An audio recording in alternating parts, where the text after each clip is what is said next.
Bismillahirrahmanirrahim. Assalamualaikum warahmatullahi wabarakatuh. Perkenalkan, nama saya Rizka Ismaya Putri dari kelas Manajemen Karyawan A semester 2. Di sini saya ingin sedikit menjelaskan materi mata kuliah Kewirausahaan Islami yang diampu oleh Bapak Dadang Priyono. Langsung saja saya akan menjelaskan tentang aplikasi pemasaran produk UMKM berbasis Android sebagai strategi meningkatkan perekonomian Indonesia.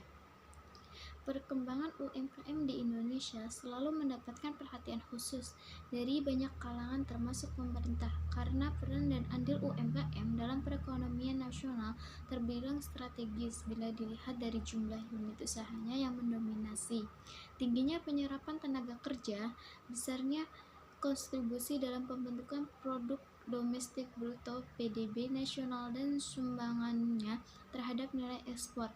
Badan Pusat Statistik BPS hingga 2012 jumlah unit UMKM mencapai 56,534,592 unit atau 99,9% dari total unit usaha di Indonesia. Tenaga kerja yang mampu diserap oleh UMKM lebih dari 7.575 orang atau sebesar 97,16% dari angkatan kerja. Kontribusi UMKM dalam pembentukan PDB mencapai 4,870 triliun atau sebesar 59,8%. Terkait dengan sumbangan dalam pembentukan nilai ekspor, UMKM menyumbang sebesar 167 triliun atau sebesar 14,6%. UMKM dalam hal ini memiliki peranan besar dalam meningkatkan pertumbuhan perekonomian Indonesia karena dengan banyaknya jumlah penduduk Indonesia, UMKM berperan untuk menambah lapangan pekerjaan.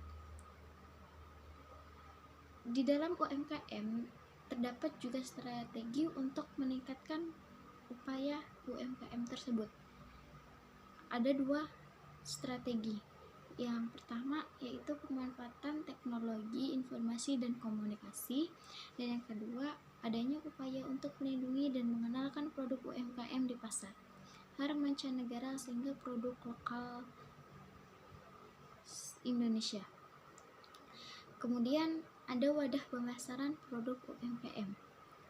Ada dua macam wadah pemasaran dalam UMKM tersebut. Yang pertama melalui e-produk Indonesia dan aplikasi berbasis Android. Internet menjadi salah satu hal penting dalam bisnis, terutama dalam pemasaran atau marketing. Sosial media marketing sangat penting bagi perkembangan bisnis, terlebih lagi di era digital sekarang ini. Karena selain mudah digunakan, biaya yang dibutuhkan pelaku bisnis untuk menjalankan bisnis melalui sosial media juga murah. Kemudian metode yang digunakan dalam penelitian ada dua macam, yaitu deskriptif dan kualitatif.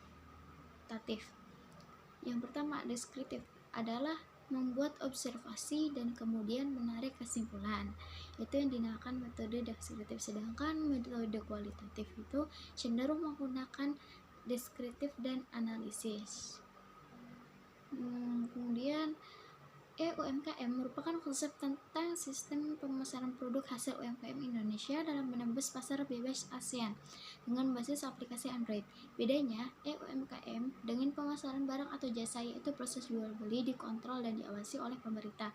Selain itu, yang boleh ikut memasarkan produk dagangnya adalah mereka yang telah mendapatkan izin atau sertifikat kelayakan penjamin mutu yang telah disahkan oleh pemerintah. Di sini juga ada pihak-pihak yang dipertimbangkan dalam mengimplementasi gagasan, yaitu ada 6 pihak. Yang pertama, pemerintah berperan sangat besar dalam UMKM sebagai pengawas pelaksanaan program, pengontrolan pelaksanaan program, sekaligus sebagai akumulasi dana yang dibutuhkan dalam mewujudkan konsep UMKM. Yang kedua yaitu Kementerian Koperasi dan UMKM juga ikut andil dalam mewujudkan konsep UMKM sebagai pelaksana membuat kebijakan, pengawas, dan menentukan produk hasil UMKM mana yang masuk dalam kriteria pemasaran serta pihak yang berwenang untuk mengeluarkan sertifikat penjamin mutu. Kemudian yang ketiga, Kementerian Ekonomi ini tidak lepas dari peranan Kementerian Koperasi dan UMKM, yaitu sebagai pengontrol sirkulasi barang yang keluar masuk ke negara Indonesia, mengawasi pertumbuhan ekonomi, dan sebagai lembaga yang turut serta dalam mensosialisasikan konsep UMKM. Yang keempat, Kementerian Riset dan Teknologi mempunyai tugas menyelenggarakan urusan di bidang riset, ilmu pengetahuan, dan teknologi dalam pemerintahan untuk membantu Presiden dalam menyelenggarakan negara. Yang kelima, masyarakat produsen UMKM memiliki peranan sebagai peserta masyarakat sasaran yang akan menggunakan UMKM untuk memasarkan hasil produk mereka ke berbagai negara di kawasan AFTA. Yang terakhir, yang keenam, yaitu perusahaan jasa pengiriman barang sebagai mitra kerja pemerintah dan produsen UMKM dalam memasarkan produknya baik di dalam negeri maupun di luar negeri hingga barang pesanan sampai ke tangan konsumen.